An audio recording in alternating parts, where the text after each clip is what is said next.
আসসালামু আলাইকুম। কেমন আছেন সবাই? আলহামদুলিল্লাহ আমি তো আপনাদের দোয়ায় এবং আল্লাহ তাআলার অশেষ রহমতে অনেক অনেক ভালো আছি।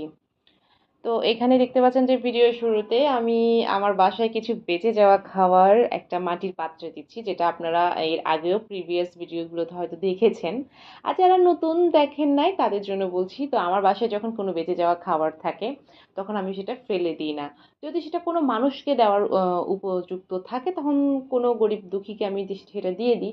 আর যদি কোনো গরিব দুঃখীকে বা কোনো মানুষকে মানে মানুষের খাওয়ার উপযুক্ত না থাকে তখন সেটা আমি পশু পাখিকে দিয়ে দিই। আর যদি অনেক সময় দেখা যায় যে গরিব কাউকেও পাচ্ছি না, তখন আমি সেটা এভাবে পশু পাখিদেরকে দিয়ে দিই। এতে করে পাখিরা পেট ভরে খেয়েও যায়, আমার জন্য দোয়াও দিয়ে যায়, আর আমার আল্লাহ তাআলাও অনেক খুশি হন।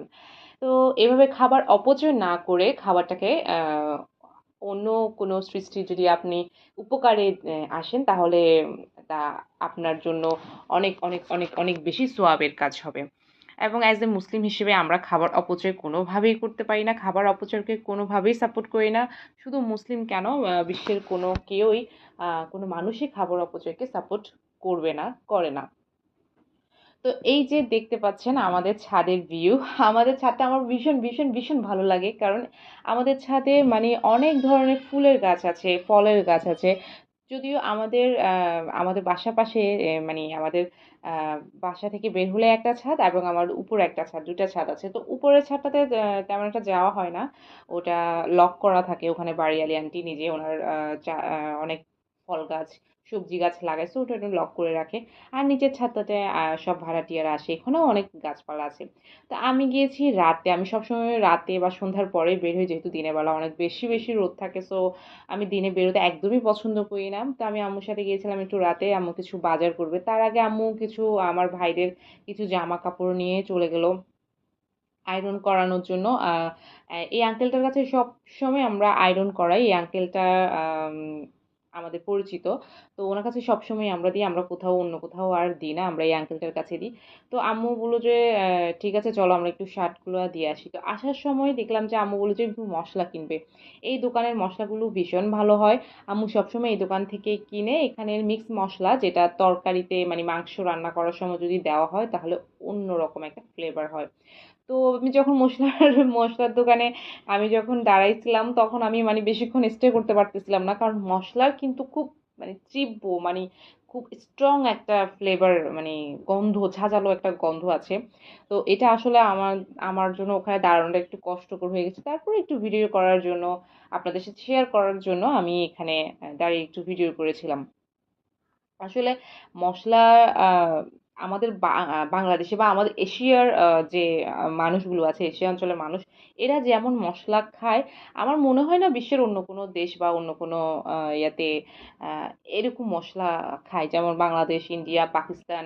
হ্যাঁ, এই টাইপের এই দেশগুলোতে মশলার প্রচলনটা বেশি থাকে, মশলা খাবারে বেশি অ্যাড করা হয়। বাট অন্যান্য দেশগুলোতে তো আমার মনে হয় আমরা যদি বাঙালিরা অন্য কোথাও যায় তাহলে মনে হয় আমরা খাবারই খেতে পারবো না, কারণ আমরা এত মশলাযুক্ত খাবার খেতে খেতে অভ্যস্ত। তারপরে যে দেখতে পাচ্ছেন সবজি নিতে আসলাম, তো সবজি বিক্রেতা যিনি, উনি আমাকে দেখে বলছিল আপু ভিডিও করছেন যে কোনো সমস্যা? আমি বলি যে না ভাইয়া, কোনো সমস্যা নাই, আপনি নির্দ্বিধায় আপনার সবজি বিক্রি করুন, এখানে কোনো সমস্যাই হবে না। তো উনি আমাকে দেখে হাসছিল। তো ভিডিওর মাঝখানে বলে রাখি, আমার ভিডিও যদি আপনাদের ভালো লেগে থাকে তাহলে please please please like, comment এবং সাবস্ক্রাইব করবেন। তো সবজি নিয়ে আসার পথে এখানে পরোটা নিলাম বাসার জন্য। তো আসার পরে আবার আম্মু এখানে কিছু সবজি দেখছিল। তো সবকিছু কেনাকাটা শেষ করে বাসায় আসলাম। বাসায় এসে দেখলাম আমার বেবি, আমার ছেলে অনেকগুলো চকলেট নিয়ে খেলছিল। তো ওখান থেকে আমি বললাম যে বাবা আমাকে দাও চকলেট, তো ও আমাকে দিবে না। তো অনেক কৌশলে তার থেকে চকলেট নিলাম। আমি এমন এমনই করি, আমি আমার ছেলের কাছ থেকে চিপস চুরি করে খেয়ে ফেলি, চকলেট চুরি করে খেয়ে ফেলি, ওর মজার মজার যে খাবারগুলো থাকে ওগুলো চুরি করে খেয়ে ফেলি। এই চকলেটগুলো খুবই মজার ছিল, এগুলো দেশের বাইরে থেকে আনা ছিল, আমার বোনের ফ্রেন্ড ওকে দিয়েছিল, তো ওগুলো আমার ছেলেকে দিচ্ছে। চকলেটগুলো ভীষণ মজা ছিল। এভাবে আমি আমার ছেলে থেকে অনেক সময় অনেক কিছু চুরি করে খেয়ে ফেলি। এই জন্য আমার বাসায় অনেকে আমাকে স্বার্থপর মা বলে, তুই একটা স্বার্থপর মা এভাবে বলে। তো এই যে দেখতে পাচ্ছেন এখানে এক আহ, পাতিল দুধ ছিল, দুধগুলো থেকে আম্মু জাল করে দুধগুলো ফ্রিজে রেখে দিয়েছিল, ঠান্ডা করে ফ্রিজে রেখে দিয়েছিল। তো ওটার উপর একটা সর বসেছিল।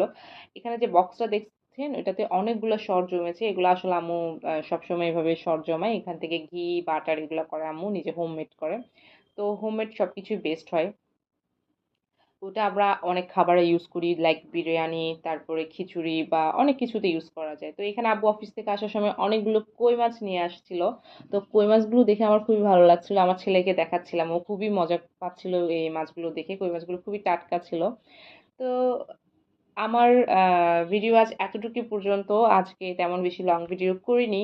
তো আমার ভিডিও যদি ভালো লাগে তাহলে প্লিজ আপনার বন্ধু বান্ধব, আপনার আত্মীয় স্বজন সবার সাথে এটা শেয়ার করবেন। আপনারা সুস্থ থাকবেন, ভালো থাকবেন এবং আমার পরিবারের জন্য দোয়া করবেন। আমার ইউটিউব ফ্যামিলিটা খুবই ছোট, খুবই ছোট, ইনশাল্লাহ একদিন বড় হবে। এটা আমি স্বপ্ন দেখি আমার ইউটিউব পরিবারটা একদিন অনেক বড় হবে। তো আপনারা সবসময় আমার জন্য দোয়া করবেন, ভালো থাকবেন। টাটা, আল্লাহ হাফেজ।